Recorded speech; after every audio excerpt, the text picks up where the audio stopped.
ಯಾವ ದೇವಶಿಲ್ಪಿ ಕಡೆಗನೋ ನಿನ್ನ ಕವಿ ಕಾಳಿದಾಸ ಕಲ್ಪನೆಯೋ ಚಿನ್ನ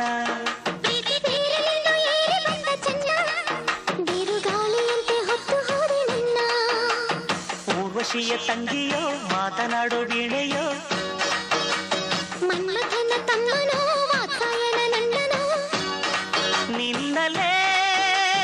ನಾ ಸೇರಿ ಹೋದೆ ಯಾವ ದೇವಶಿಲ್ಪಿ ಕಡೆಗನೋ ನಿನ್ನ